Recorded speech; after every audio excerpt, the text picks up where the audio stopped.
Halo pemirsa, jumpa lagi dalam Inovator, program mingguan DW Indonesia yang menghadirkan sejumlah laporan menarik seputar dunia sains, teknologi, lingkungan, dan gaya hidup. Berikut topik utama Inovator untuk pekan ini. Sayap kumbang telurkan teknologi konstruksi ringan. Koridor alami buat burung langka di Costa Rica. Dan taman hiburan berusia 250 tahun di Wina, Austria. Kumbang tidak cuma berguna membasmi hama, tetapi juga membantu manusia menelurkan inovasi. Belum lama ini sekelompok ilmuwan Jerman mengembangkan konstruksi ringan yang stabil dan efektif dengan menyontek rahasia sayap kumbang.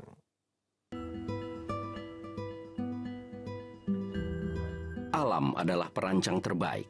Alam menciptakan struktur sederhana tapi stabil, seperti tulang, tanduk, atau sayap pelindung yang kuat.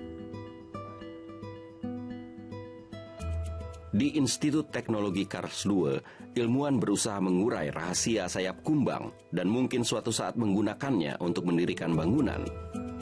Para ilmuwan memanfaatkan proses pencitraan 3 dimensi terbaru, yaitu radiografi mikrotomografi.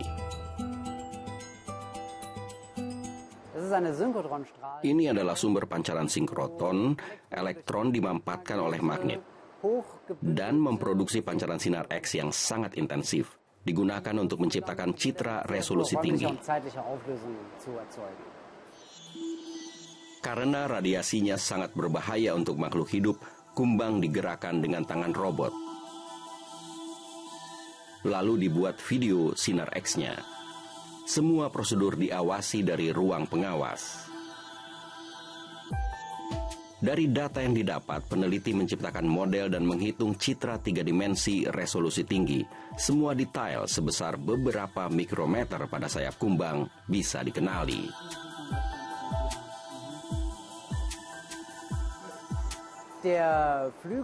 Saya punya rongga karena itu sangat ringan. Dan sangat stabil karena bagian atas dan bawah sayap terhubung lewat struktur penopang. Selain itu bentuknya melengkung, ini memberikan stabilitas tambahan. Ibarat selembar kertas, jika terletak datar di atas meja, bisa dilengkungkan ke berbagai arah. Tapi jika melengkung ke arah tertentu, tidak bisa lagi dilengkungkan ke arah yang lain. Penopang antara sisi atas dan bawah terdiri dari ikatan serat yang menghubungkan kedua sisinya menjadi unit yang stabil.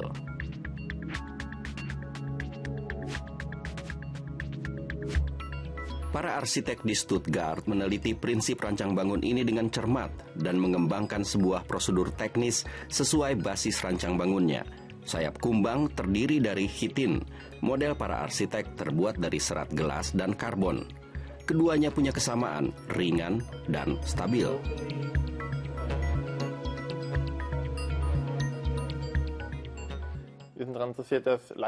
Kami ingin menggunakan prinsip konstruksi ringan untuk produk teknis.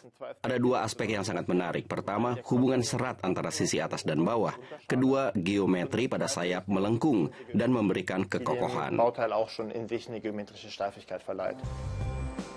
Sebuah robot membuat bagian bangunan sepenuhnya secara otomatis. Serat penghubung diterapkan pada elemen-elemen bangunan. Bentuk bagian bangunan mengacu pada perubahan bentuk serat secara alamiah. Ikatan serat yang lurus terhubung dengan permukaan yang melengkung secara kompleks. Proses pembuatan hanya butuh sedikit materi karena serat hanya digunakan di mana kekuatan berupa tarikan atau tekanan terjadi pada bangunan. Tercipta banyak ruang hampa yang membuat elemen bangunan menjadi ringan. Di bagian ini orang bisa melihat dengan jelas bagaimana ikatan serat saling menyilang. Dan garis-garis yang sebenarnya lurus, yang tampak seperti benang, berubah bentuk. Berubah-ubah jika ditekan. Dan menyebabkan perubahan besar pada serat. Proses ini memungkinkan kami mengembangkan geometri lengkungan.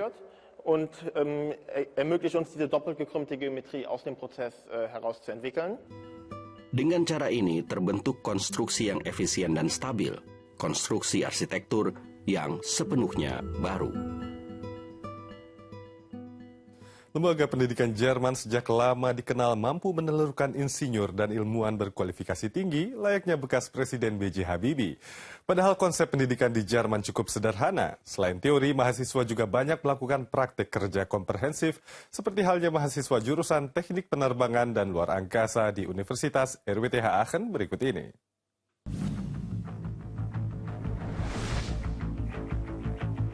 Dunia ibaratnya ada di kaki para mahasiswa ini. Mereka melayang dengan tenang di langit. Mereka sedang menganalisa emisi gas buangan dari mesin jet di laboratorium. Mereka juga membuat satelit dan meluncurkannya ke orbit bumi. Semua itu bisa dilakukan di Universitas Teknik Terapan di Aachen.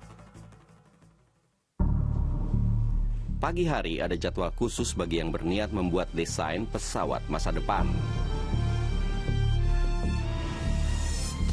2 pekan ini melayang jadi fokus kuliah.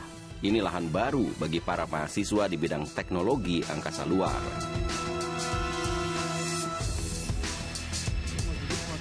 Peter Daman memimpin kelas terbang. Sebagai pilot dan instruktur terbang, dia senang para mahasiswa begitu antusias mengikuti pelajarannya.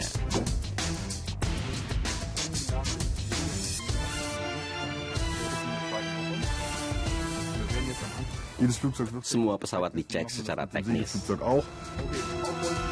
Teamwork juga penting. Tujuan utama kuliah musim panas ini adalah untuk meningkatkan soft skills, baik secara teknis maupun sosial.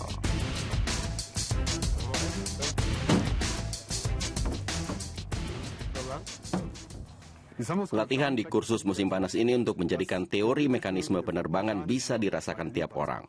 Mereka duduk dalam kokpit, bergerak bebas dalam ruang, dan mendapat pengalaman mengendalikan segalanya. Seorang mahasiswa dan seorang instruktur menaiki pesawat berbobot 400 kg.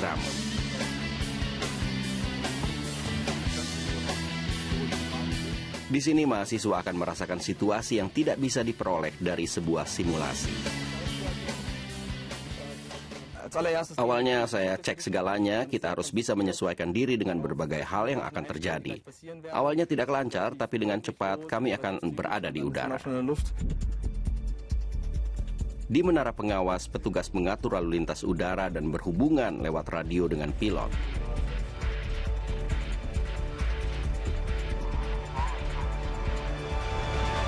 Ada 3 pesawat yang akan berada di udara pada saat yang bersamaan.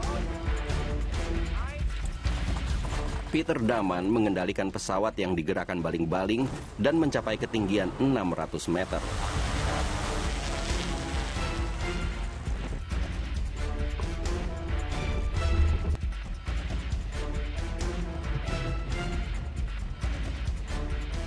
Jika kondisi udara baik, pesawat bisa terbang sampai 4 jam. Dari rumus matematika beralih ke pengalaman praktis. Kekuatan 2-3G dan gerakan bebas di udara, semuanya dialami secara langsung. Terbang ke segala arah sangat mengesankan untuk mengalaminya. Bagaimana sebuah pesawat bereaksi kalau misalnya orang mengarahkan pesawat ke bagian sisi. Benar-benar istimewa.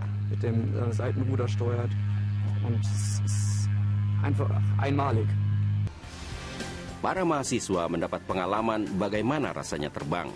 Dan mereka akan punya peluang lebih besar masuk ke perusahaan penerbangan yang lebih senang merekrut insinyur yang punya pengalaman terbang.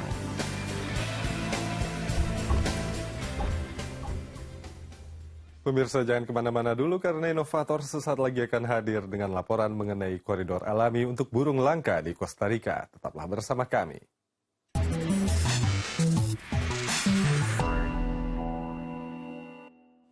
Dampak pemanasan global kini sudah terasa di mana-mana. Entah itu gelombang musim panas di India, banjir di Asia Selatan, atau badai raksasa di Samudra Pasifik.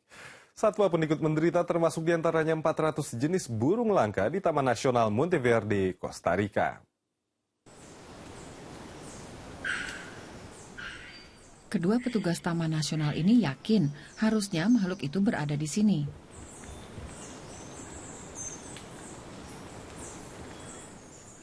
Cuaca biasanya sejuk di hutan pegunungan Monteverde. Hampir bisa dijamin mereka bisa melihat burung legendaris tersebut.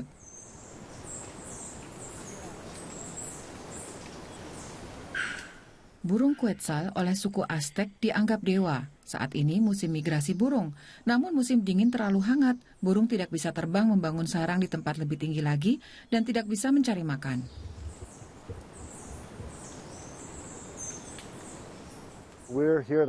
Kita di sini pada ketinggian 1.550 meter, dekat puncak pegunungan. Ada kekhawatiran jika suhu terus meningkat, buah-buahan yang jadi makanan burung tidak tumbuh seperti dulu. Burung-burung tidak bisa terbang lebih jauh lagi. Jumlahnya jadi makin lama makin menyusut.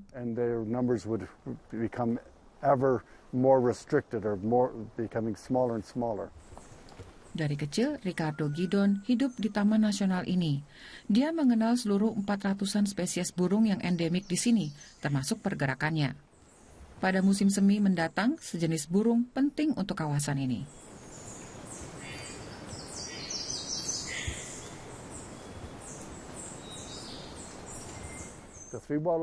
Burung three-wattled bellbird berimigrasi pada ketinggian tertentu. Mereka membangun sarang di pegunungan ini, lalu terbang ke dataran rendah Karibia, utara Nicaragua, kemudian mendatangi dataran rendah Pasifik di seputaran Teluk Nicoya. Setelah itu kembali bersarang lagi di Monteverde. Perpindahan itu menjadi simbol koridor biologis burung bellbird. Burung yang disebut three-wattled bellbird berimigrasi melintasi jarak yang jauh. Sepanjang perjalanan mereka butuh pohon untuk beristirahat. Di dataran tinggi tidak ada masalah, tapi lebih rendah bakalan sulit. Untuk memukimkan kembali sebanyak mungkin spesies, pemerintah Costa Rica bekerja sama dengan penduduk lokal. Shirley Murillo menjelaskan ide biokoridor tersebut.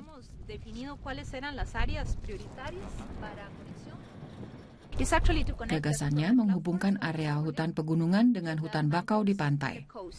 Luasnya lebih dari 16.000 hektar, jadi perlu bekerja sama dengan pemilik tanah swasta.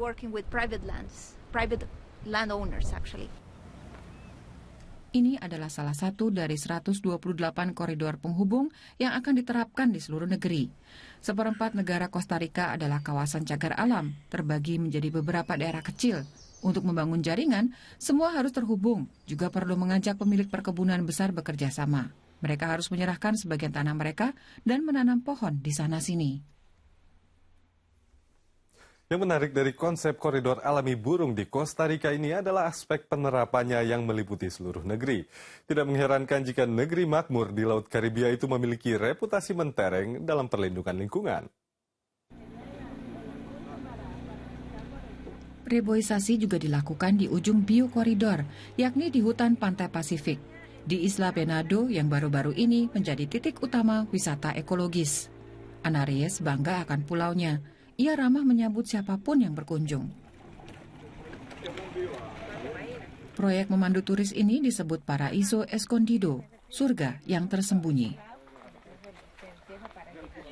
Bunga-bunga plastik ini menjadi petunjuk jalan.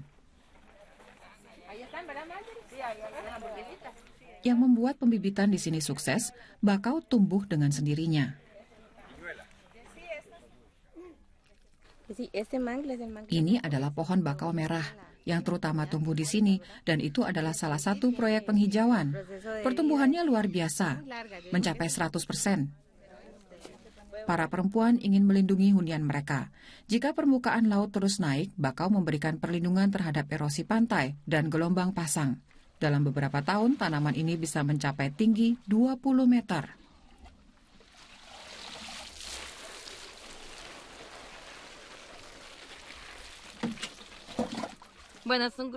Kami adalah sekelompok perempuan, tapi ada laki-laki juga dalam proyek keluarga ini. Memang tidak mudah, kita harus bekerja keras, tapi ini proyek bagus. Kami selama ini ingin melakukan sesuatu untuk konservasi alam, karena sudah lama dilakukan pembalakan hutan bakau. Di sini hidup begitu banyak hewan, dan itu sebabnya kami ingin menanami lagi sebanyak mungkin. Llevando sustento a muchas familias porque en la reforestación del manglar hay muchas especies que se cuidan ahí y es lo que nos dan sustento a muchos hogares. Berbagai organisasi mendukung proyek reboisasi seperti di Kosta Rika ini.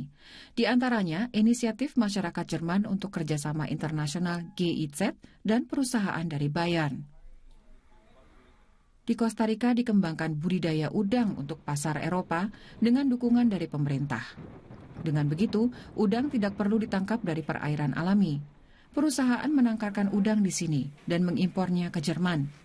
Namun syaratnya, mereka harus berkontribusi pada reboisasi hutan bakau.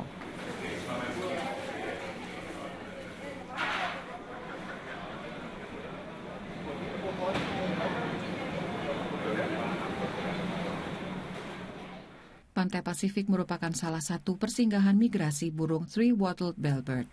Sampai Oktober mereka bisa ditemukan di hutan bakau sebelum terbang lagi ke hutan pegunungan Monteverde. Jaringan kawasan konservasi ini adalah proyek raksasa yang tergolong unik di dunia.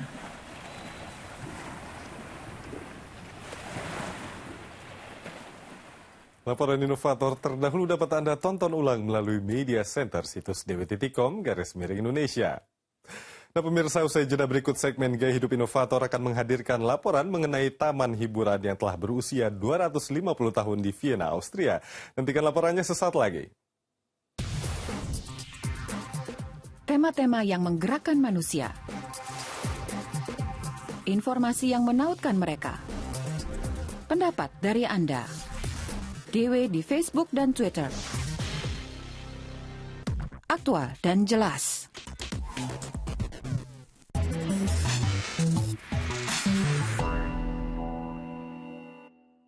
Berkunjung ke ibu kota Austria, Vienna, belum lengkap tanpa menyambangi Taman Hiburan Wurstelprater. Sejak dibuka pertama kali 250 tahun silam, taman ini tidak cuma menjadi denyut nadi kehidupan penduduk Vienna, tetapi juga menjadi atraksi wisata untuk pelancong mancanegara. Dunia jungkir balik, Prater memicu adrenalin dan kegembiraan, baik saat looping roller coaster atau saat uji kekuatan. Atau saat start roket Space Shot dan melayang di Pratertum, yaitu sebuah korsel kursi yang diikat rantai di ketinggian 117 meter. Rasanya mau mati. Menegangkan, luar biasa. Kita punya panorama baru. Semua bangunan di Wiener jadi kecil, ini bukan main. Kincir raksasa khas Wiener tetap jadi atraksi menarik. Memasuki usia 250 tahun, ke-15 gondolanya diganti dengan yang baru, tapi tetap dalam gaya lama. Kini lebih terang dan nyaman. Keluarga Weinberger dari Bayern menikmati pemandangan dari ketinggian 65 meter. Saya merasa gamang, jadi tetap berada di tengah supaya tidak melihat ke bawah. Saya bisa katakan ini bagus. Ya, dari sini bagus karena bisa melihat amat banyak. Kincir raksasa merupakan motif penting dalam sejarah Prater di Museum Wiener. Sebetulnya, pada 1916, kincir akan dibongkar karena bajanya diperlukan untuk membuat alat perang. Tapi biaya untuk membongkarnya tidak ada. Selamat dari Perang Dunia Pertama dan Kedua. Ini sebuah keajaiban, karena hampir semua bagian di sini hancur akibat perang. Tapi konstruksi kincir raksasa tetap utuh, dan 1947 bisa kembali difungsikan. Momen itu tentu punya nilai simbolis tinggi dalam semangat pembangunan kembali.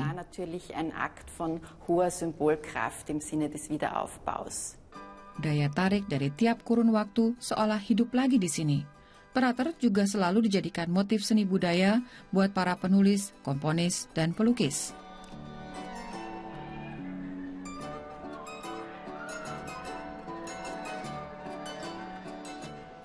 Juga Sirkus Wiener dan Museum Badut mendokumentasikan seni hiburan dari zaman lalu. Di Prater, zaman dulu selalu ditampilkan atraksi akrobat orang-orang abnormal. Misalnya Mitzi si gendut yang celana dalamnya berukuran ekstra besar dipamerkan di sini. Direktur Prater, Robert Caldicaro, yang juga tukang sulap di sana, tahu persis bagaimana semangat zaman pada masa itu.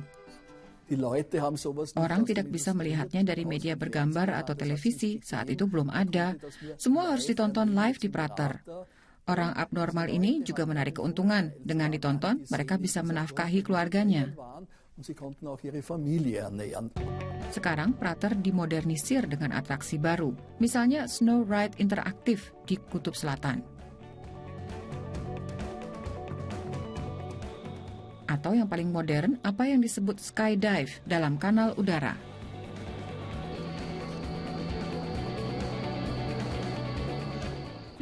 Terbang dapat dilakukan semua orang mulai 8 hingga 99 tahun, yang penting fit dan tidak ada batasan umur. Florian dan Eva Maria Weinberger memutuskan menikmati atraksi klasik auto scooter. Dilanjutkan main lempar bola dengan hadiah utama boneka.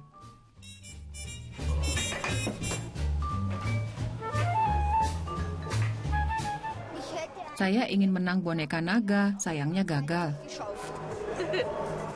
Tapi mereka memenangkan hadiah hiburan boneka Smiley. Lelah dengan atraksi atau permainan, pengunjung bisa beristirahat di lahan hijau.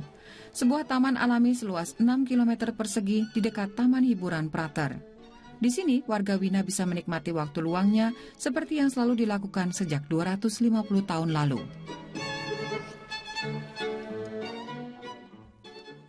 Seni rupa tidak selamanya harus ditorehkan di atas kanvas putih dengan bingkai kayu. Sekelompok generasi muda seniman kontemporer kini menemukan medium baru untuk berkarya, yakni teknologi digital. Mereka menuangkan kreativitasnya di layar komputer dengan merangkai piksel demi piksel.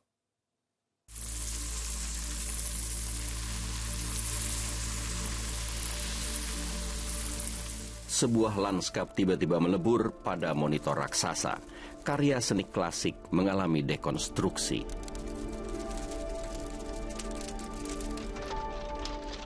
Inilah karya seniman Italia Davide Caiola.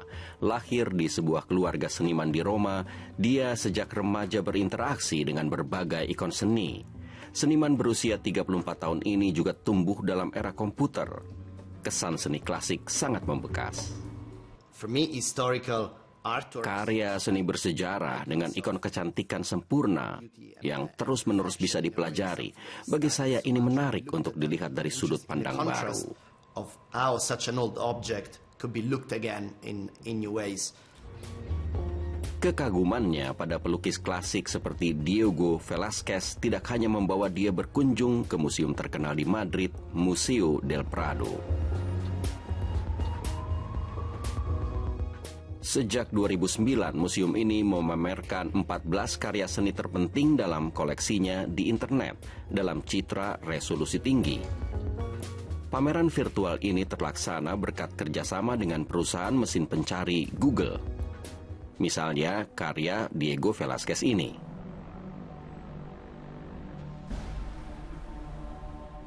Lukisan itu sekarang jadi bahan dasar sebuah karya animasi Davide. Ini adalah bentuk penghargaan bagi mahakarya seni itu, sekaligus refleksi dari minat pribadi saya. Selebihnya ini juga refleksi bagaimana masyarakat mencermati dunia digital dan bagaimana kita mengubah cara pandang terhadap dunia dan objek ini. Memburu Harimau, karya Rubens, ditransformasi oleh Davide menjadi sebuah lukisan abstrak. Dengan software khusus, dia menganalisa parameter lukisan, kemudian dengan algoritma, semua direka ulang dan diletakkan pada struktur geometris.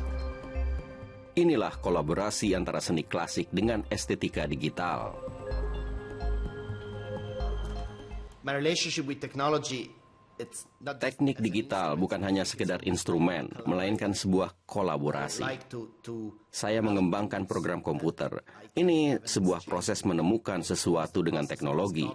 Jadi, teknologi bukan hanya berfungsi mewujudkan sebuah gagasan, melainkan juga jadi cara untuk berdialog dengan karya itu.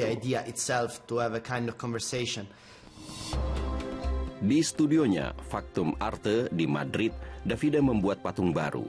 Karya-karyanya sudah dipamerkan di Berlin, Moskow, New York, dan Los Angeles. Dia meraih berbagai penghargaan untuk seni digital. Karya-karyanya diakui oleh kalangan seni yang sudah mapan.